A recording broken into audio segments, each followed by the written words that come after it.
Assalamualaikum warahmatullahi wabarakatuh. Kita bertemu lagi di mata kuliah manajemen sesi ke-7, masuk ke pembahasan pendelegasian dan pengkoordinasian. Memahami delegasi ini dikaitkan dengan bagaimana kita mampu melakukan pelimpahan tugas atau wewenang dari seseorang atau juga lembaga kepada tentunya orang atau lembaga lain. Adapun delegasi dipahami sebagai sebuah tindakan memberikan wewenang dan tanggung jawab formal untuk menyelesaikan aktivitas spesifik kepada bawahan. Sebagai contoh, di sebuah perusahaan internasional, seorang supervisor dukungan teknis mengorganisasikan sekelompok pakar untuk membantu menjawab berbagai pertanyaan pelanggan dalam bidang yang amat khusus. Manfaat delegasi bagi pengurus atau pihak manajemen ini membuat pengurus dapat bekerja lebih optimal, memberikan waktu lebih untuk aktivitas yang lain, dan mengembangkan potensi yang lainnya. Adapun bagi anggota, manfaat delegasi adalah meningkatkan atau mengembangkan kemampuan keterampilan dan juga meningkatkan keterlibatan untuk menciptakan kaderisasi.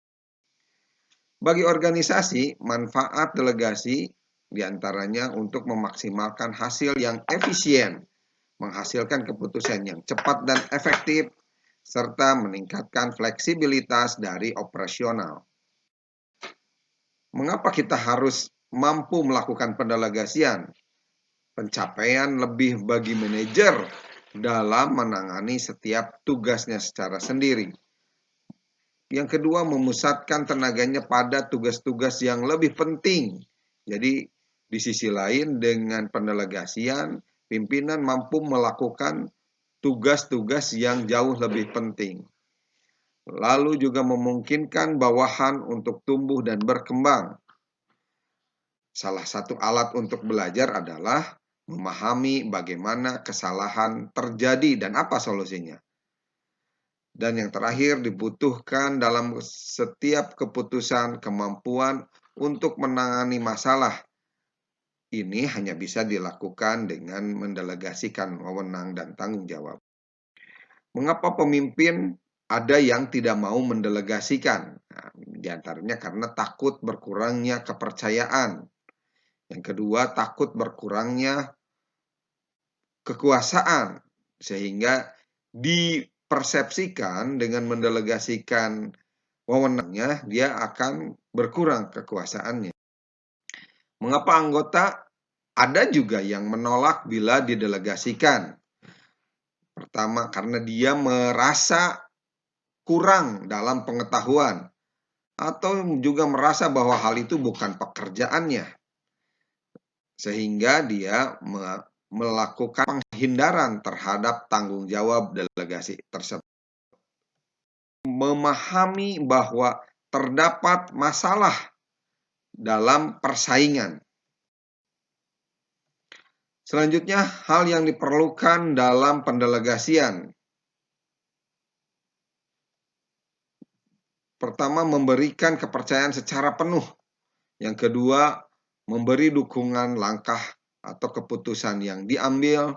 Dan selanjutnya memberi masukan bila terjadi kesalahan ataupun penyimpangan.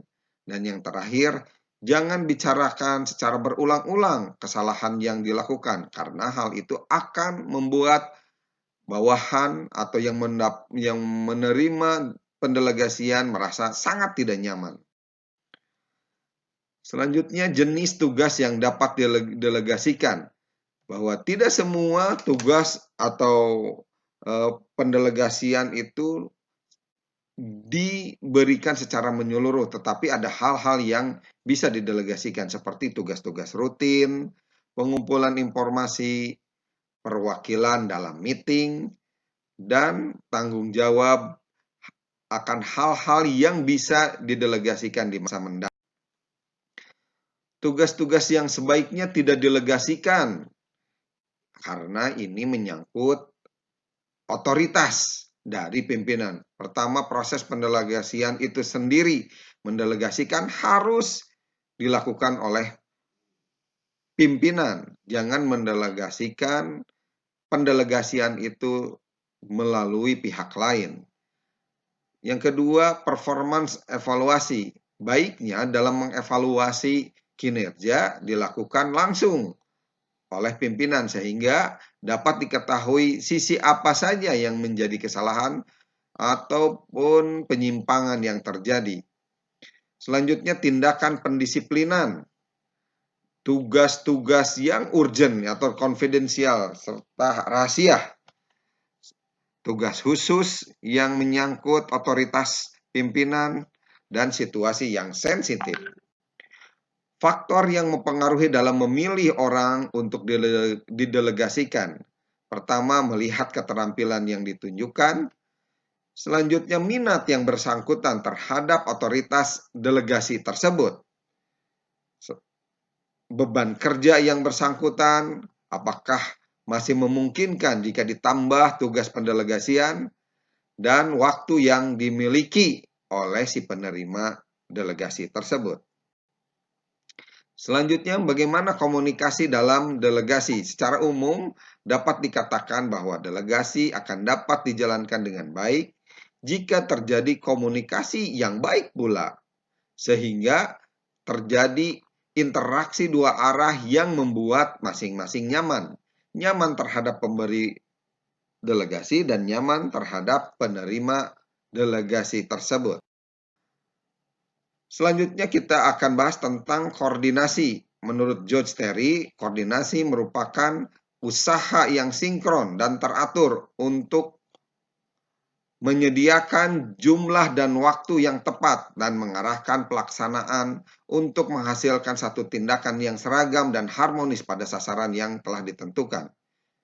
Koordinasi mampu mengimbangi dan menggerakkan tim dengan memberikan lokasi kegiatan pekerjaan yang cocok kepada masing-masing dan menjaga agar kegiatan tersebut dilaksanakan dengan keselarasan yang semestinya di antara para anggota sendiri.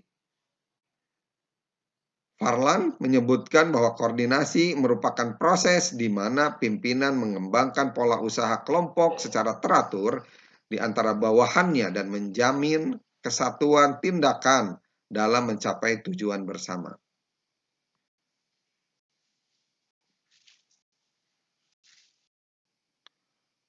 Pemahaman lain, koordinasi dipahami sebagai usaha kerjasama antara badan, instansi, unit, dan pelaksana tugas-tugas tertentu sehingga terdapat saling mengisi, membantu, dan melengkapi. Menurut Malayu, koordinasi merupakan kegiatan mengarahkan, mengintegrasikan, mengkoordinasikan unsur-unsur manajemen dan pekerjaan-pekerjaan para bawahan dalam mencapai tujuan organisasi.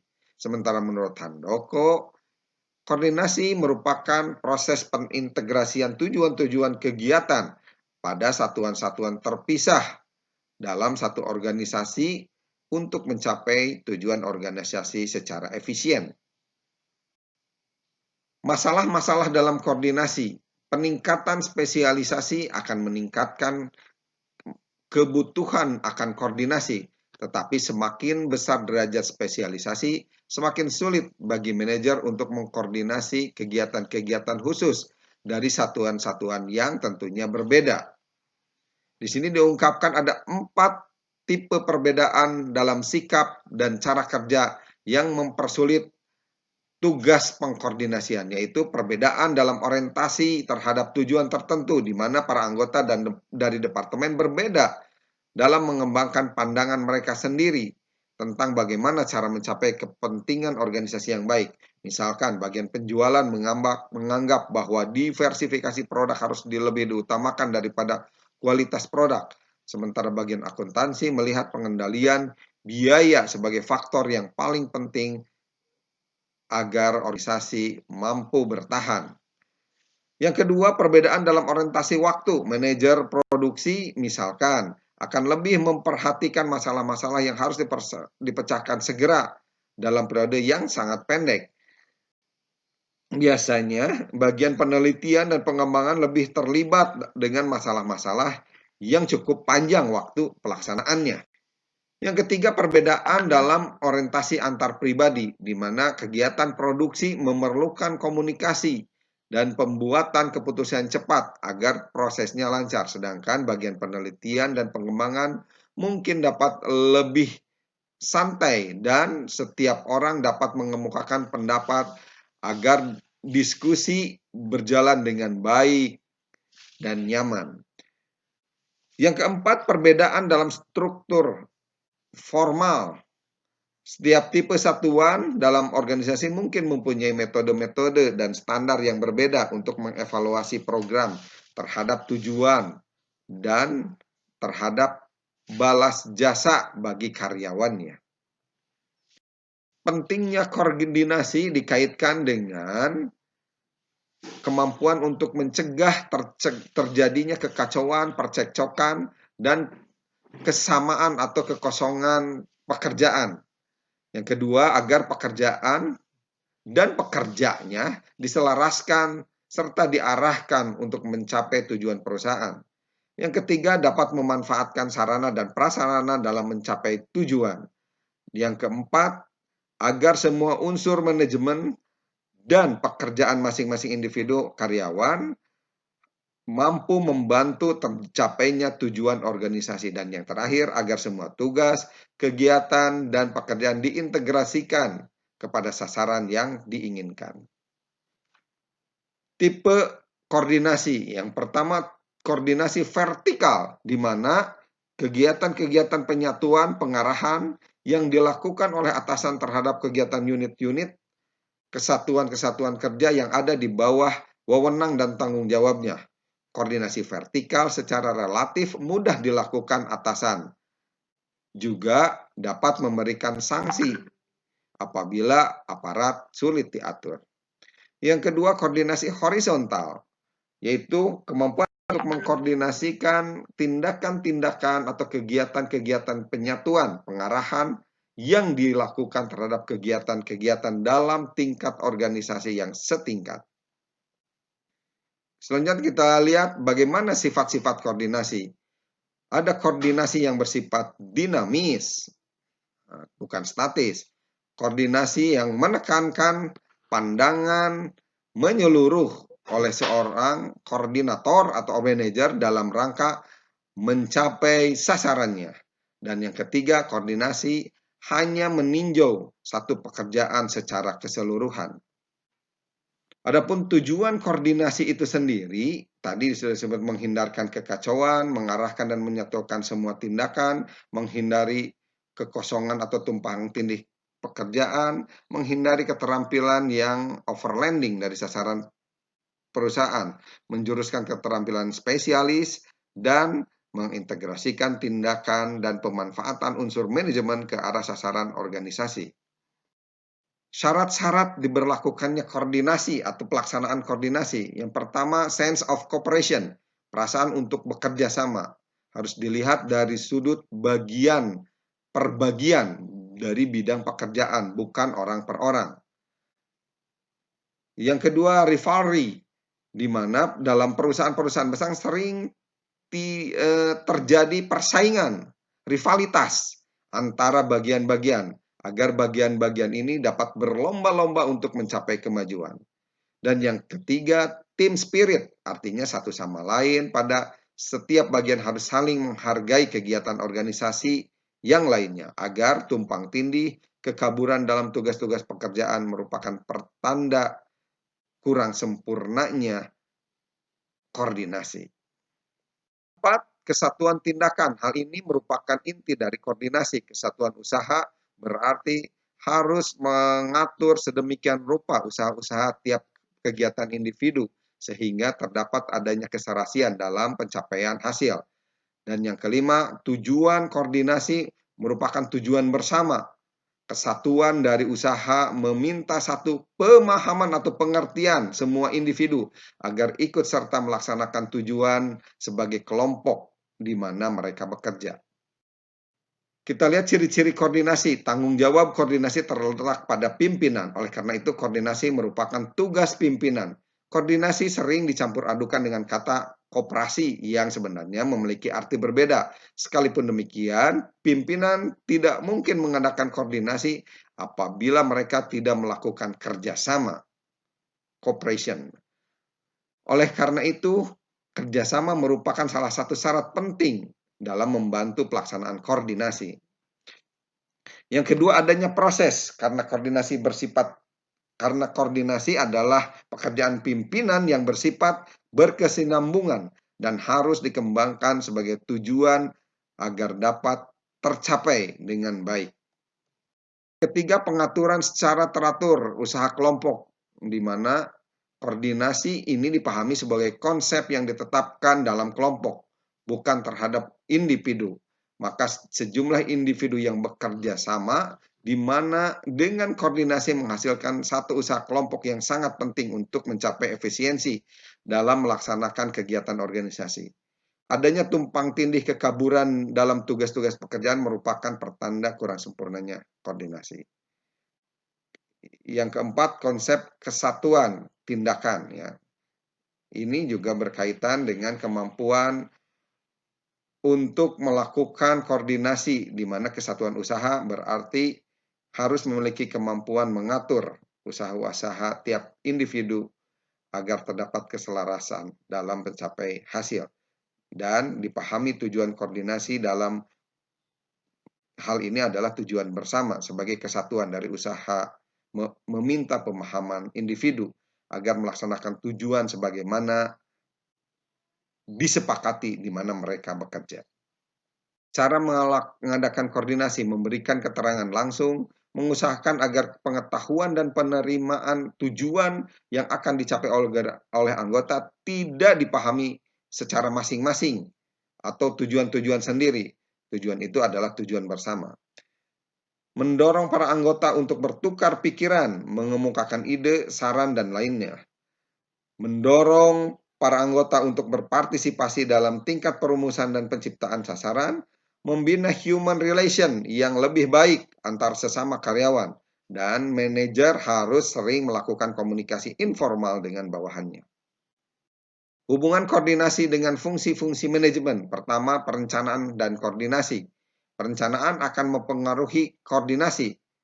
Maksudnya semakin baik dan terincinya rencana, maka akan semakin mudah melakukan koordinasi. Jika perencanaan disusun dengan baik dan hubungan rencana jangka panjang serta rencana jangka pendek terintegrasi dengan baik, maka hal ini akan melahirkan keharmonisan dalam mengkoordinasikan yang tentunya akan lebih mudah. Yang kedua, pengorganisasian dengan koordinasi. Pengorganisasian berhalangan dengan koordinasi. Jika organisasi baik, pelaksanaan koordinasi akan lebih murah, lebih mudah dalam hal pengarahan dan koordinasinya. Pengarahan mempengaruhi koordinasi, artinya dengan menggunakan macam-macam variasi dalam intensitas directing force, kemampuan mengarahkan secara langsung untuk menciptakan koordinasi yang baik.